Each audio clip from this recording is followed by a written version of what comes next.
आज का सूत्र है, भय से भगवान की भक्ति मत करो। भगवान की भक्ति तुम्हें करना है ना, भाव से करो। किससे करो? और दूसरी बात, बर्फ के नजदीक जाओगे तो शीतलता मिलेगी, अग्नि के नजदीक जाओगे तो उष्णता मिलेगी। बर्फ के नजदीक जाने से जैसे शीतलता मिलती है, अग्नि के नजदीक जाने से उष्णता मिलती है, गुलाब के नजदीक जाने से जैसे खुशबू मिलती है, वैसे गुरु के नजदीक आने से गोविंद मिलता है। इसलिए मेरे प्रिय जनों, हमने चौपाई उठाई, जय जय जय हनुमान जय जय जय हनुमान। गाओ गाओ गाओ, मजे लो। जय जय जय हनुमान गोसाई। कृपा करो गुरुदेव की नाई। कृपा करो गुरुदेव की नाई। कृपा करो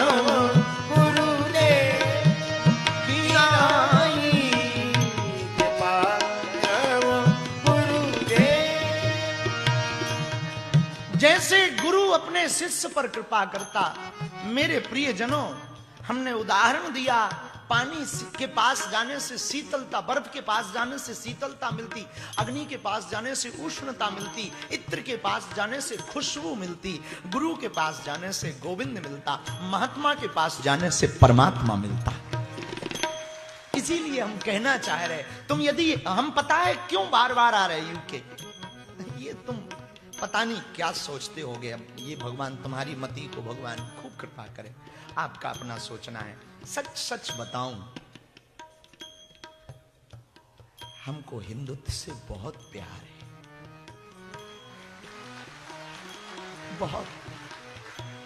सच सच बोलूं, हमको तुम्हारे बच्चों में संस्कृति घटते देखकर बहुत रोना आता।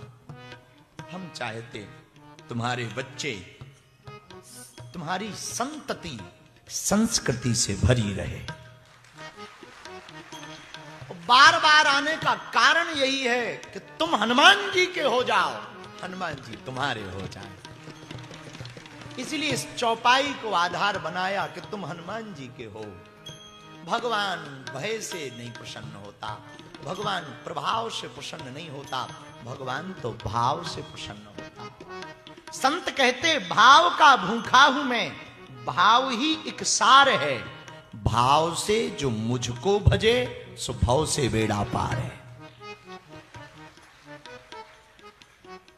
जगन्नाथपुरी का नाम सुना आपने? जगन्नाथपुरी में एक भक्तिनी हुई, कर्माबाई। बड़ी प्यारी भक्तिनी भाई, नाम था उसका कर्माबाई। रोज खिचड़ी बनाती, जगन्नाथ जी को भोग लगाती घर पर। आज संत भगवान भी पधारे हैं। अयोध्या से पूज्य महाराज जी का आना हुआ है। पूज्य राजराजेश्वर महाराज जी के साथ में हम सबका सौभाग्य है।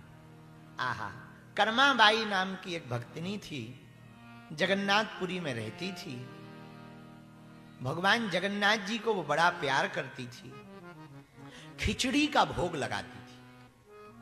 उसकी एक आदत थी, सुबह सुबह जगन्नाथ जी को भूख ना लगाए, कहीं भूखे ना रहें, पट ना खुल जाए, तो बिना नहाए ही खिचड़ी बना देती थी और भोग लगा देती थी।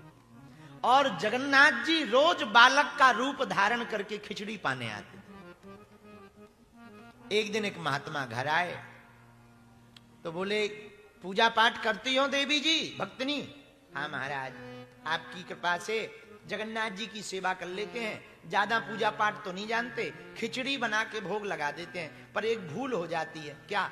हम नहाते नहीं बनाते समय, बाद में नहा लेते हैं। फिर ये लगने लगता नहाएंगे लेट हो जाएंगे, छोटे से हैं जगन्नाथ जी, भूखे रह जाएंगे। सत्य घटना बता रहे हैं हम आपको, हम अपनी बात नहीं बता रहे। हम पुस्तक भी लेके आए, भक्तमाल में ये कथा आई हुई है। आहा, तो महात्मा नाराज हो गए। अरे तू बड़ी पागल है, बड़ी बाबरी है, कहीं भगवान को भोजन बिना नहाए बनाते? पाप पड़ेगा पाप। सुन, अब कल से नहा धोकर के भोजन बनाया कर। बेचारी सीधी साधी तो थी, तो दूसरे दिन नहाने धोने में व्यस्त हो गई तो लेट हो गया, थोड़ी देरी हो गई। जगन्नाथ जी आए और जैसे ही भोज पाया उधर पट खुलने का समय हो गया, तो बिना पानी पिए ही जगन्नाथ जी चले गए। उधर पुजारी जी ने पट खोला तो जगन्नाथ जी के ओंठों पर खिचड़ी के दाने लगे हुए थे। तो पुजारी जी ने पूछा, ठाकुर जी, पहले के जमाने में तो ठाकुर जी से अंतरंग बात होती थी, अंतस मन में ऐसा, जो भक्त होंगे वो समझेंगे हमारी बात को, कि जवाब भले ही ना मिले, मन में ही प्रश्न उठते हैं और मन में ही उत्तर आते। तो जगन्नाथ जी से पुजारी जी ने पूछा, ठाकुर जी ये खिचड़ी कहां से आई? रात को किसी ने पट खोले क्या, या कोई मामला है? तो ठाकुर जी बोले, पुजारी जी क्या बताएं, एक हमारी यहां भक्तनी रहती है कर्मा माई, उसको काऊ बाबा ने ऐसा कह दिया कि नहा धो के बनाओ। उस चक्कर में आज वो देर हो गई और हमने खिचड़ी तो पाली, पानी नहीं पी पाए, यहां पट खुलने का समय आ गया, सो हमें जल्दी वापस आना पड़ा। आप हमारा एक काम कर दोगे? पुजारी जी बोले, क्या? बोले, वो जो बाबा जी हैं ना, उनको थोड़ा रगड़ो। सत्य बात बता रहे। कैसे रगड़े? बोले, उनको ये समझाओ कि ये नियम धियम का ज्ञान अपने पास रखो। हमारी खिचड़ी तो बढ़िया, वो बिना नहाए वाले ही ठीक है। आहा, वो पंडित जी ने महात्मा को खोजा, खोज करके बुलाया, महात्मा से कहा, कल आप किसी कर्माबाई के घर गए थे? बोले, बिल्कुल गए थे। बोले, आपने उनको कोई ज्ञान दिया? बोले, बिल्कुल ज्ञान दिया। क्या ज्ञान दिया? अरे बिना नहाए जगन्नाथ जी का भोग बना देती, बड़ी विचित्र औरत है। तो बोले, सुनो, अब आज जाके कहे आना कि जैसी बनाती थी वैसे ही बनाए। बोले, क्यों? बोले, जगन्नाथ जी की पूरी घटना सुनाई, महात्मा की आंखों से आंसू आ गए कि हम नहा नहा मर गए, फिर भी भगवान भोग ना लगाए, वो बिना नहाए ही खिचड़ी खवा करके गोविंद को पा गए। मेरे पागलो, इस कथा का अर्थ ये नहीं है कि तुम कल से नहाना बंद कर दो, नहीं। इस कथा का अर्थ ये है कि भगवान भय से प्रसन्न नहीं होते, भगवान भाव से प्रसन्न होते हैं। नहाना तो तन का विषय है, और मेरे पागलो, तन को नहाना है तो थेम्स रिवर में या फिर किसी बड़ी नदी में या समुद्र में या स्विमिंग पूल में जाओ, पर मन को नहलाना है तो सत्संग में आओ। तन का स्नान तो नदी में होता है, मन का स्नान तो गुरु के चरणों में होता है। और कौन गुरु? जय जय जय हनु मान गुसाई, कृपा करहु गुरु देव की नाई। हनुमान जी जैसा गुरु मिले, हनुमान जी जैसा सदगुरु मिले तो राम का मिलना तो पक्का है, क्योंकि राम द्वारे, तुम रख, राम के द्वार पर हनुमान जी का पहरा है, और हनुमान जी मिलाते ही राम से हैं। इसलिए मेरे पागलो, तुम्हें परमात्मा को प्राप्त करना है तो भय से मत पाओ, भाव से भगवान को पाओ। और तुम भूत को मत चुनो, भगवान को चुनो। मरने के बाद पूजा मत करो। भगवान का मतलब, भूत और भगवान का अर्थ थोड़ा समझने जैसा है, थोड़ा सा समझना धैर्यता से।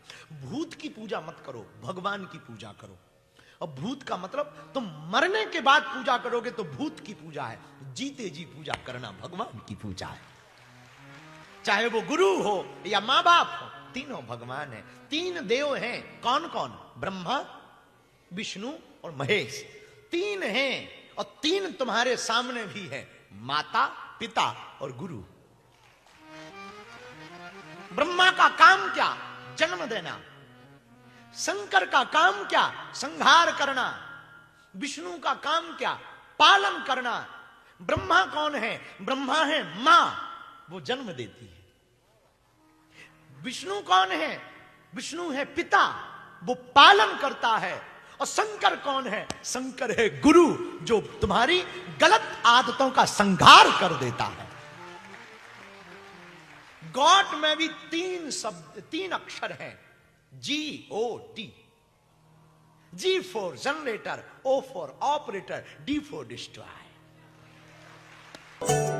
बालाजी महाराज के कृपा पात्र बागेश्वर धाम पीठाधीश्वर परम पूज्य धीरेन्द्र कृष्ण शास्त्री जी महाराज का पावन संकल्प। मध्य प्रदेश में छतरपुर के ग्राम गढ़ा में बनेगा विश्व स्तरीय कैंसर अस्पताल एवं रिसर्च सेंटर, जिसकी आधारशिला देश के यशस्वी प्रधानमंत्री नरेंद्र मोदी जी के कर कमलों से रखी जा चुकी है। 200 करोड़ रुपए की लागत वाले 100 बेड के इस अस्पताल में गरीबों का होगा मुफ्त इलाज।